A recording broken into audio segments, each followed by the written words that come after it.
Assalamualaikum warahmatullahi wabarakatuh. Berikut adalah mata kuliah perancangan tapak ya dengan judul kuliah iklim mikro dan perancangan tapak. Jadi hubungan antara iklim mikro dalam perancangan tapak.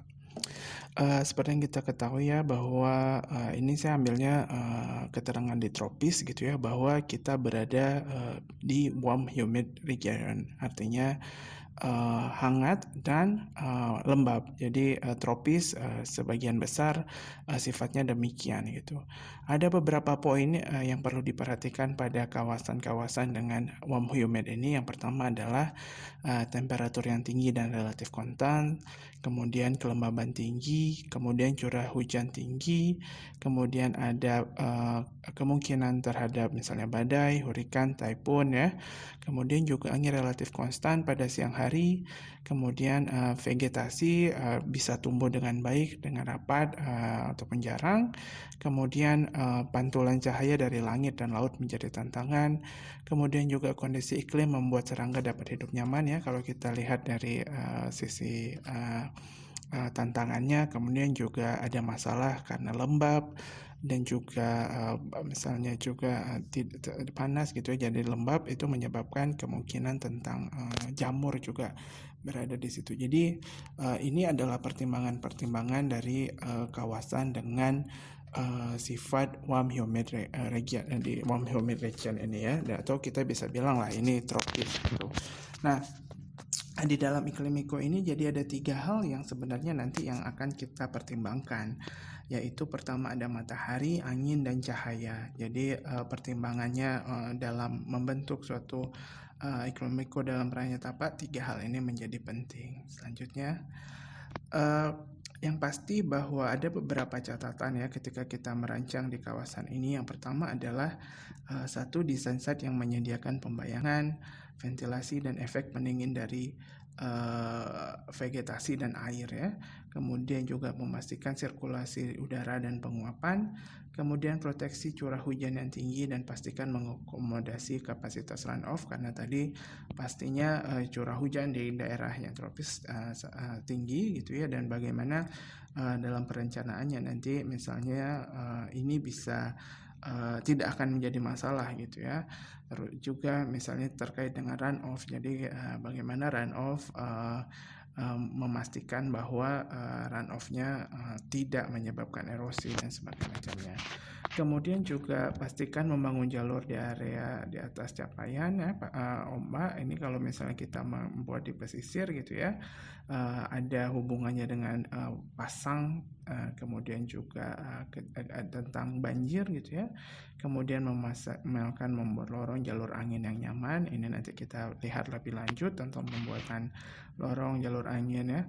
Kemudian juga gunakan masa vegetasi sebagai bagian utama dalam mendukung iklim mikro. Kemudian juga rencanakan ada aktivitas luar ruang yang dapat digunakan pagi, sore yang sejuk gitu. Jadi efek dari waktu juga menjadi pertimbangan dalam mendesain gitu ya. Dan bagaimana pada siang hari peteduhan menjadi penting. Kemudian mengurangi pemantulan panas dengan mengatur konfigurasi penanaman.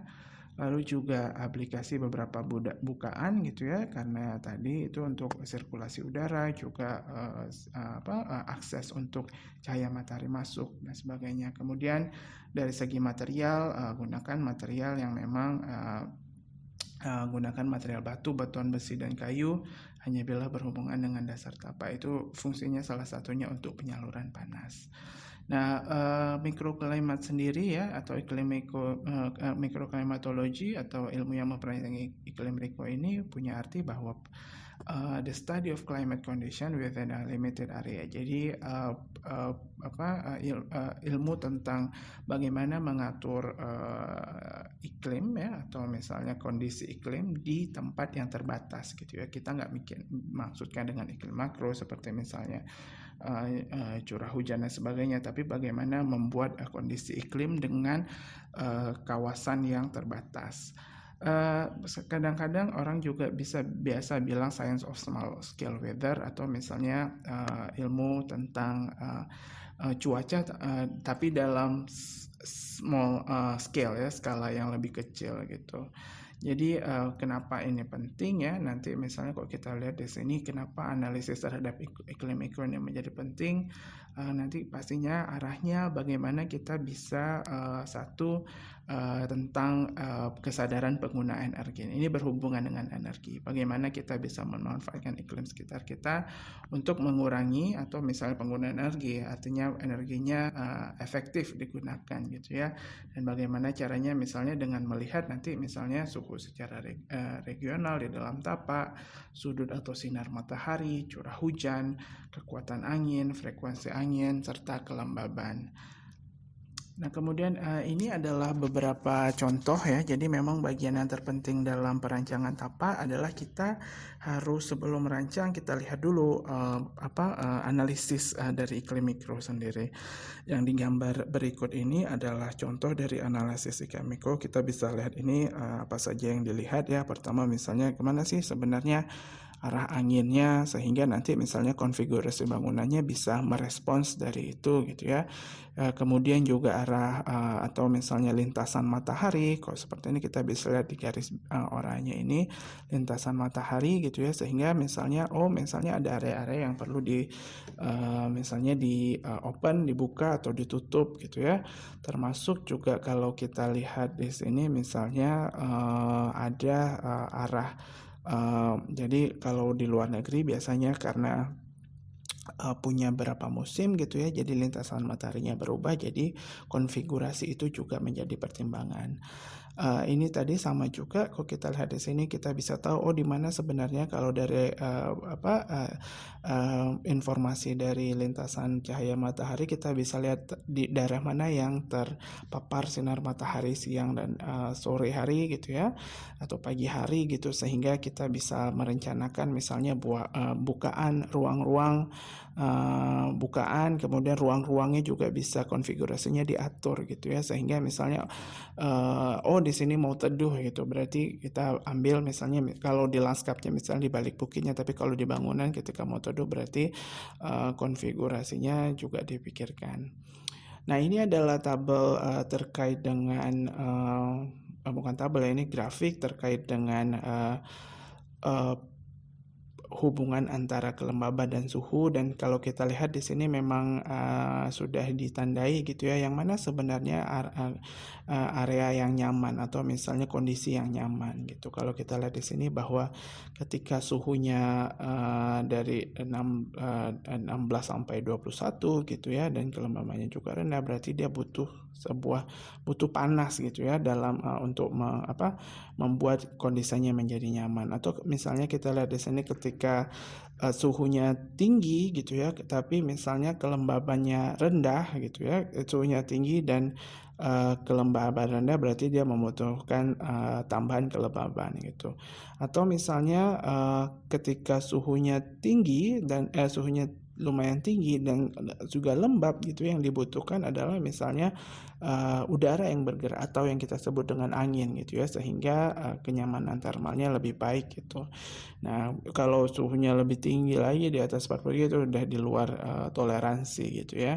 Jadi kalau misalnya suhu tinggi kemudian juga sedang, kemudian kita lihat bisa di sini kelembabannya relatifnya tinggi juga, mungkin butuh pembayangan atau kita bisa bilang shade ya. Jadi ini adalah kesimpulan-kesimpulan yang diambil nanti apa yang harus dikerjakan untuk memperoleh kenyamanan termal. Selanjutnya, dari skala kota kita ada mengenal dengan istilah urban heat island ya. Jadi bagaimana urban heat island ini juga ada hubungannya dengan pemanasan global serta juga efek rumah kaca termasuk ya. Jadi bagaimana karena misalnya di tengah kota itu seperti sungkup gitu ya, ada pembatasnya dengan karena dia juga punya banyak polusi sehingga menghasilkan efek rumah kaca gitu ya. Nah, biasanya di kota itu suhunya 3 sampai 10 kali lebih panas daripada di desa. Nah, makanya di kota itu ada istilahnya urban heat island ya. Jadi efek dari urban heat island gitu. Sedangkan di misalnya di desa yang masih masih punya banyak tanaman gitu ya, masih ada transpirasi dan evapotranspirasi dari tanah dan tanaman gitu ya, dia suhunya bisa lebih rendah gitu. Jadi pertimbangan dalam desain di kota, desain perancangan tapak di kota, urban heat island ini perlu menjadi salah satu yang dipertimbangkan. Artinya suhunya lebih tinggi, artinya usaha untuk membuat kenyamanan tanamannya juga harus lebih tinggi gitu. Ini berikutnya selanjutnya adalah beberapa konsep tentang terkait dengan bagaimana hubungan tadi ada cahaya, kemudian ada angin dan juga suhu terhadap perancangan tapak ya. Kalau kita lihat di sini gambar pertama, bagaimana sudut dari lahan gitu mempengaruhi tentang penerimaan atau misalnya suhu di permukaan gitu ya. Ketika kita punya sinar matahari yang memantul tegak lurus terhadap permukaan, artinya permukaan itu menjadi misalnya suhunya tinggi sekali gitu ya. Tapi misalnya semakin dia bersudut gitu ya, semakin sudutnya mengikuti sinar matahari, maka dia makin dingin gitu istilahnya gitu. Jadi tergantung dari landform atau bentukan lahan juga berpengaruh terhadap penerimaan cahaya matahari. Hal ini nanti menarik ketika kita mengubah massa, meletakkan massa di mana di atas landformnya gitu ya. Nah ini contoh lainnya, ada beberapa konsep lagi juga gitu ya. Pertama, bagaimana angin bekerja gitu, dan angin misalnya melewati tunnel angin gitu ya. Kemudian juga kalau di sebelah kiri ini kita lihat bisa suhunya berubah. Pastinya kalau makin tinggi makin suhunya bisa berdasarkan ketinggian tadi ya, bisa berubah. Suhunya makin tinggi, mungkin udara makin ini, tapi sebenarnya suhunya makin panas ya. Nah kemudian juga misalnya bagaimana angin bekerja ketika banyak penghalang seperti tanaman, dan ini nanti banyak sekali digunakan dalam desain. Misalnya bagaimana untuk membuat lorong angin tadi ya, bagaimana untuk memodifikasi atau merancang sebuah kawasan dengan kenyamanan thermal yang baik dengan mengarahkan perjalanan anginnya gitu. Ini sama juga gitu ya, bagaimana misalnya pengaruh dari permukaan air terhadap panas gitu ya. Kalau kita lihat misalnya ada glare itu adalah pantulan gitu. Yang kita mau biasanya bukan pantulannya, kita mau cahayanya tapi bukan pantulan. Karena pantulan itu misalnya kamu punya kolam gitu ya, itu sangat mengganggu. Misalnya ada air, permukaan air, ketika kamu kerja gitu ya, yang pantulan itu langsung kena mata kita tuh akan silau gitu. Jadi bagaimana pengaturan dari intensitas cahaya yang masuk ke bangunan juga bisa menjadi pertimbangan gitu ya. Kemudian juga poin lainnya bahwa yang kita inginkan adalah memang panasnya, kemudian juga yang kita inginkan memang cahayanya gitu ya, dan kita ingin memblok panas biasanya. Jadi ada beberapa pertimbangan yang bisa dikerjakan gitu. Nah, bagian lainnya juga tentang penggunaan air ya pada desain gitu ya. Dan si air ini memang permukaannya dapat dibentuk di sekitar bangunan untuk penyujukan. Jadi seperti kita ketahui, air dapat menurunkan suhu gitu ya. Makanya badan-badan air kadang-kadang menjadi bagian dari desain untuk menurunkan suhu bangunan, suhu kawasan ya, pada tapak yang kita rancang gitu. Kemudian termasuk juga orientasi matahari berikut. Kalau kita lihat terkait misalnya di sini dibilang grup bangunan dapat disusun memanjang pada arah timur barat dan diberi jarak arah utara selatan untuk memastikan perolehan panas tiap bangunan. Jadi orientasi bangunan juga menjadi penting terkait dengan bagaimana kita ingin menerima cahaya untuk bangunan kita gitu ya. Jadi seperti kita ketahui ada arah misalnya utara selatan, orientasinya bisa dibangun sehingga misalnya mataharinya, misalnya kita punya bangunan mengarah situ, bisa menerima cahaya dengan baik gitu ya, sepanjang hari malahan gitu, siang dan sore. Nah, ini juga misalnya bangunan dan ruang terbuka dapat diorganisasi tersebar dan menjaga bangun sehingga tetap teraliri udara. Ini terkait dengan tadi membuat lorong-lorong udara sehingga udara tidak terblok. Jika kamu punya bangunan dengan massa banyak gitu ya, atau misalnya perancangan dengan massa bangunan yang banyak, kamu bisa konfigurasikan supaya bagaimana si bangunan ini juga setiap bangunannya bisa teraliri udara dengan baik gitu. Termasuk juga bagaimana konfigurasi dari selanjutnya ini, konfigurasi dari bangunan yang disusun sehingga misalnya cahayanya bisa menjadi peneduh dari bangunan. Jadi tinggi rendah bangunan bisa diatur sehingga mendapatkan kawasan dengan teduhan gitu ya. Ini bisa dikerjakan dalam perancangan tapak. Kemudian juga tanaman menjadi penting dalam hal ini gitu ya, karena tanaman juga selain jadi peneduh bisa juga menjadi pengurang suhu ya dari kawasan udara atau juga pengarah dari angin yang ada di tapak. Nah, kita lihat di sini ada perletakan orientasi pada bangunan tropis ya. Jadi radiasi dan matahari dan tindakan perlindungan biasanya kita membuat fasad utara selatan lebih sedikit panas dibandingkan barat timur ya. Jadi kita biasanya buat arahnya nanti kalau barat timur dia akan punya lebih banyak, mendapat lebih banyak panas gitu ya, karena lintasan matahari kita seperti itu kalau di daerah tropis gitu. Sedangkan kalau utara selatan biasanya kita lebih sedikit mendapat sinar mataharinya. Jadi nanti tergantung pertimbangannya apa yang ingin dicapai gitu. Nah, arah dan kekuatan angin juga ya, orientasi terbaik adalah posisi yang memungkinkan terjadinya aliran angin, atau kita bisa sudah belajar sebelumnya tentang ventilasi silang. Selama mungkin penting untuk cek letak bangunan di sekitarnya. Jadi selain bangunan itu sendiri kita sediakan misalnya ada bukaan di mana angin masuk, di mana angin keluar, dan kita memperhatikan juga dianalisis tapaknya. Oh, berarti anginnya dari sini, berarti kita mau agar anginnya mengalir, berarti kita buat bukaan di kedua sisinya sehingga dia bisa mengalir gitu. Tapi juga penting untuk melihat konfigurasi bangunan kita dengan bangunan di sekitar kita untuk memastikan tadi sama bahwa aliran udaranya bisa tercapai gitu ya.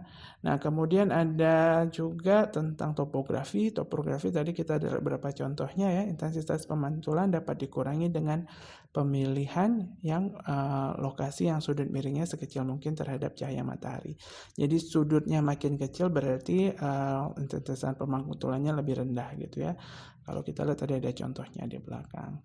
Nah, ini kita ada lihat ada dua bangunan di sini, yang sebelah kiri bahwa dia punya orientasi bangunan hadap depannya barat selatan. Jadi arah barat selatannya mendapatkan cahaya matahari yang lebih banyak gitu. Begitu juga dengan angin. Jadi beberapa dibuat banyak bukaan sehingga kalau di sini bilang dia memilih membuat bangunan tegak lurus terhadap arah angin itu, sehingga ketika ada bukaannya misalnya di rumah tersebut ada ventilasi silangnya, sirkulasi udaranya akan lebih baik. Nah, kemudian ini juga ilustrasi dari selanjutnya, ini adalah ilustrasi bagaimana tanaman bisa mengarahkan angin gitu ya. Jadi misalnya ketika kalau dilihat di sudut atas ini ada dua tanaman yang disusun berjajar sehingga misalnya untuk mengarahkan angin masuk ke bangunan gitu. Termasuk juga kalau gambar di bawahnya, termasuk juga misalnya kalau gambar di sampingnya gitu ya. Jadi ada bukaan ini berdasarkan secara vertikal, tanamannya memang disediakan untuk bisa masuk ke rumah panggung ini gitu ya. Jadi ada lorong angin yang dibentuk gitu. Nggak semuanya padat gitu. Kalau semuanya padat juga artinya bangunannya anginnya terblok gitu ya.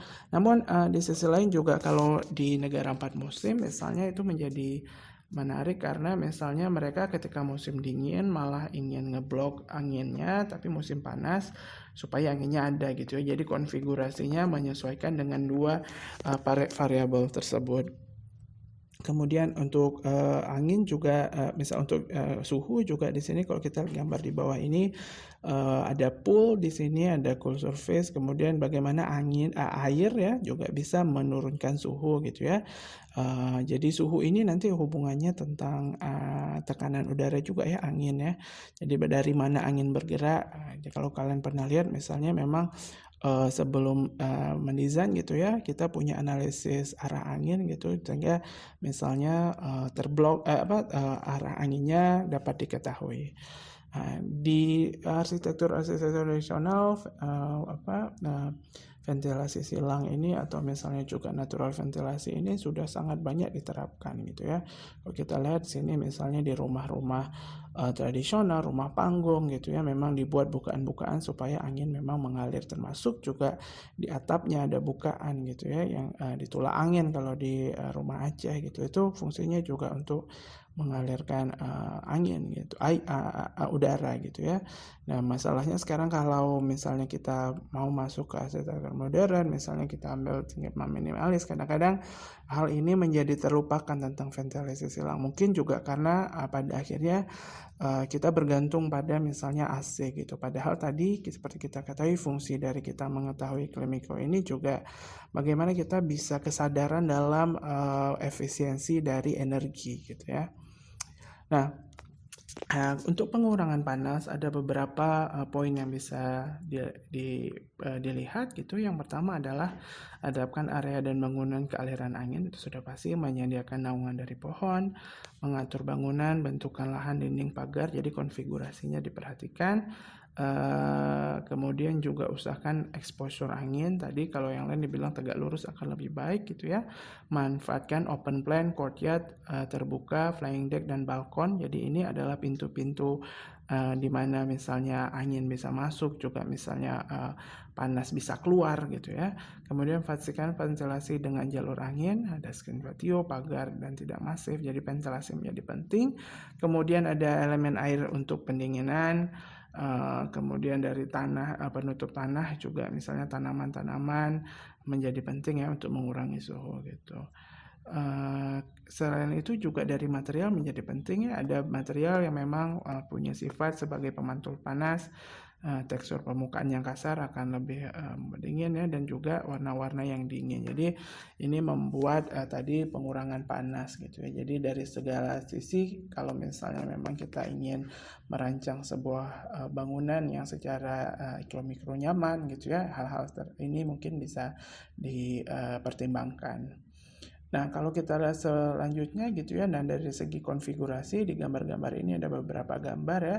Jadi kita bisa lihat ini misalnya bagaimana konfigurasi bangunan yang dibuat gitu, gubahan masanya juga dibuat agar misalnya memang cahaya, kemudian juga panas bisa diatur sesuai dengan yang kita mau sehingga mencapai kenyamanan termal gitu. Nah, kalau kita bisa lihat di sini bagaimana misalnya sudut bangunan, ketinggian dinding, kemudian pemantulan cahaya dari air gitu ya.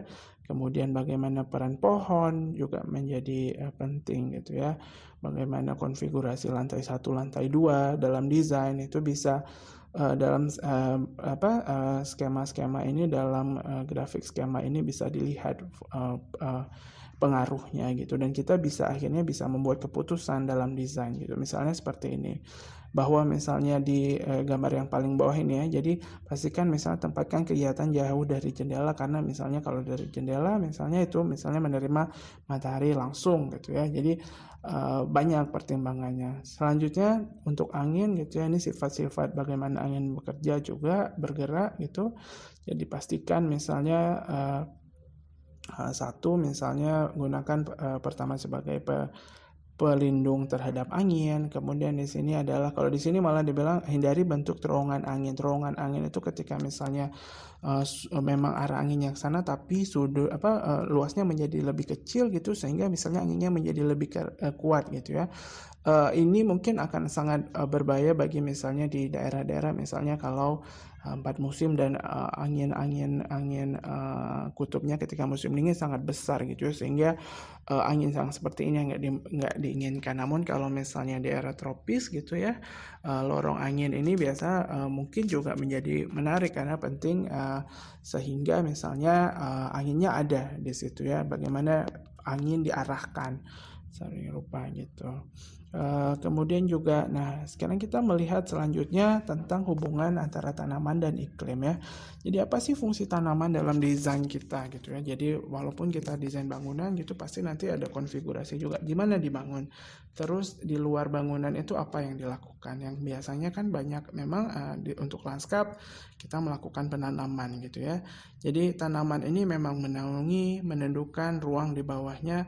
Kemudian tanaman memberi efek dingin dari curah hujan ya, juga mempertahankan efek dingin dari curah hujan karena dia menahan curah hujan. Kemudian tanaman memproteksi tanah dan lingkungan dari dingin ekstrim, ini untuk di negara 4 musim. Kemudian tanaman mendingin dan menyegarkan udara panas dari evapotranspirasi dan penguapan.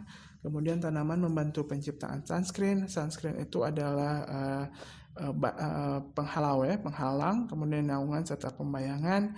Kemudian tanaman juga membantu mencegah aliran permukaan yang kita sebut tadi runoff ya, dan mengisi kembali air tanah, dan tanaman mengurangi kekuatan angin.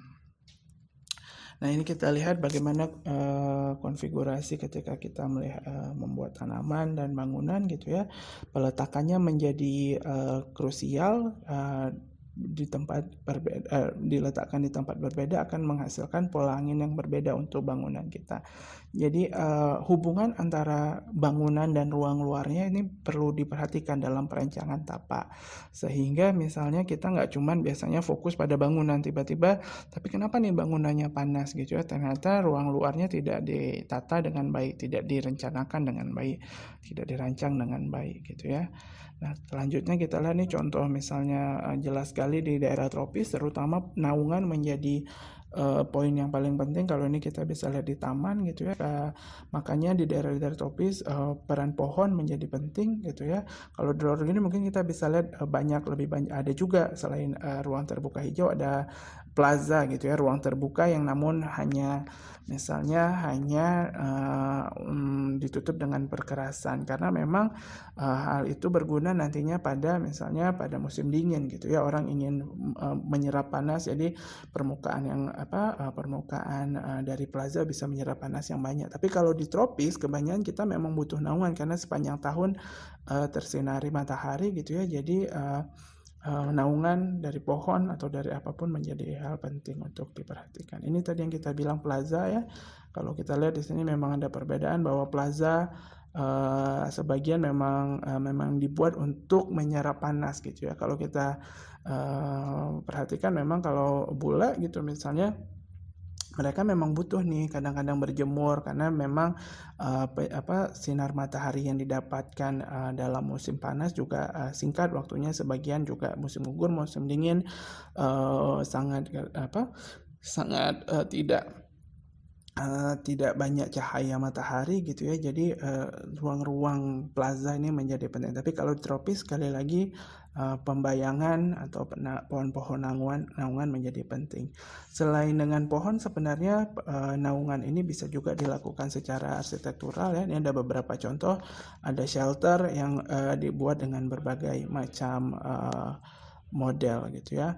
Nah ini contoh selanjutnya di Garden by the Bay Singapura. Kita lihat bagaimana bangunan